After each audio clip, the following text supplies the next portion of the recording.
In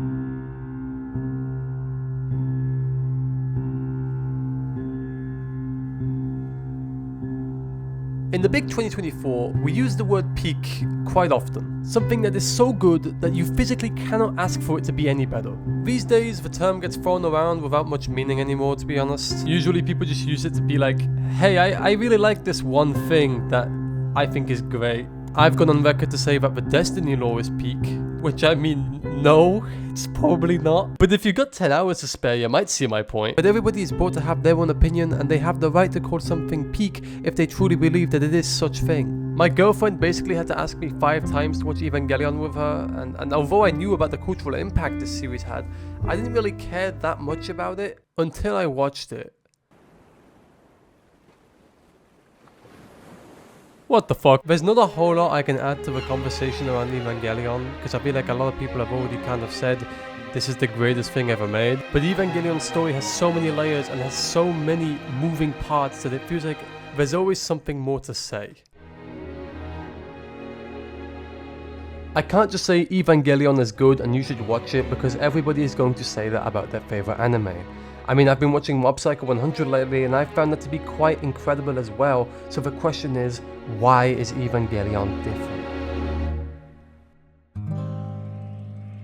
It's weird, because it feels like the series knows that it's running low on time. They have to develop its onslaught of different characters, establish enough world building to allow us to further immerse ourselves into the universe, establish its surprisingly steep lore and story in just over 26 episodes.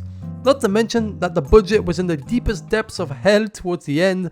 I mean, the last 2 episodes are literally a fucking slideshow. Not a single frame is wasted, and from the very first episode you are thrusted straight into the driver's seat, quite literally, by the way. There is such little time dedicated to exposition here, like the series never takes a minute to make sure to slow everything down for the audience, to make sure everybody understands what's happening. There is just no hand-holding here. The series is going to respect the audience's intelligence, and not once does it stop to give us some monologue about why the MacGuffin is going to destroy the universe.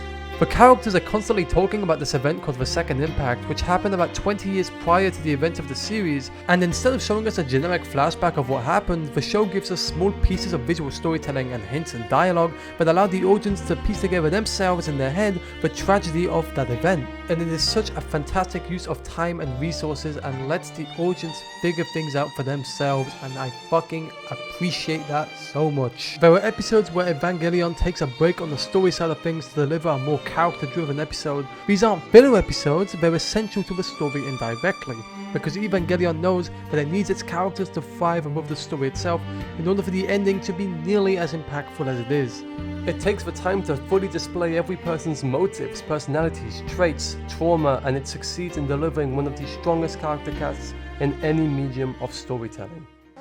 There was an entire episode where when Angel attacks and Shinji and Asuka need to learn a perfect dance choreography in order to take it down, leading to them developing a friendship and putting their egos aside, which, by the way, this is so fucking cool. How'd you even think of shit like this, man? This is followed by an episode dedicated to developing Misato's character, who to this point has only really shown one side of her personality, but in one episode you can learn to understand a completely different side of her character and essentially why we should care for her.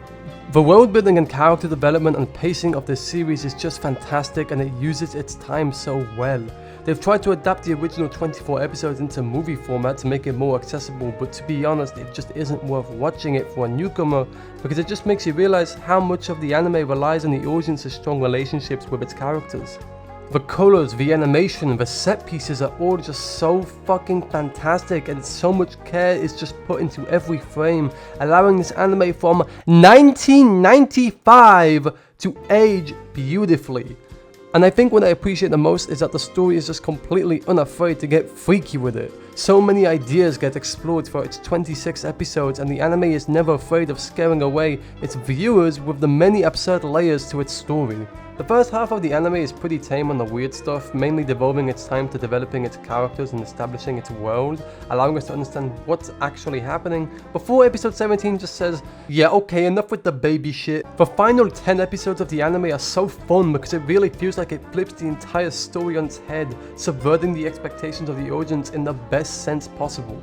The combination of all of these elements leads to Evangelion having one of the most satisfactory endings you could ask for, with it all culminating in a movie that will, and I kid you not, blow your fucking mind. The end of Evangelion might just be the greatest 90 minutes of media I have ever consumed. It builds on the events set up in the series to deliver a masterstroke in storytelling. This shit is so crazy, it has a fucking intermission halfway through the movie. Evangelion will show you the most traumatizing moment of the entire series and then be like, okay, now here's some jazz. What the fuck? And then it cuts right back to the most absolutely insane 45 minutes of anime I have ever seen. I'm a fucking music YouTube channel and I have yet to even talk about how amazing the soundtrack is. Every single song in the soundtrack is just iconic and perfect and beautiful, and I am running out of positive adjectives to use here. If you feel nothing whilst watching this movie, then you're not human. I'm sorry, you're not human. And I want to talk about this movie so much more, but unfortunately I can't because every single aspect of this is a massive spoiler and I need everybody to experience this for themselves. There is a sense of scale here that franchises dream of having, a sense of consequence and finality that most movies fail to achieve, making this feel like a truly once-in-a-lifetime event.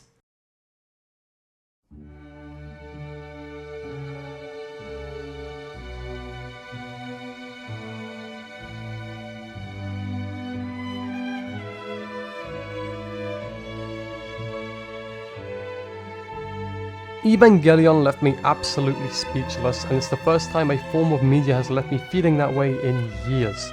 Its subversion of expectations, the use of its characters, the strong world building in just 26 episodes and a movie needs to be studied. It's a franchise that's going to force you to think and trigger an emotional response. Released in 1995 and still being able to have such a strong cultural impact is so telling to how objectively fantastic a series is. Evangelion truly makes me wonder, can anime really get much better than this?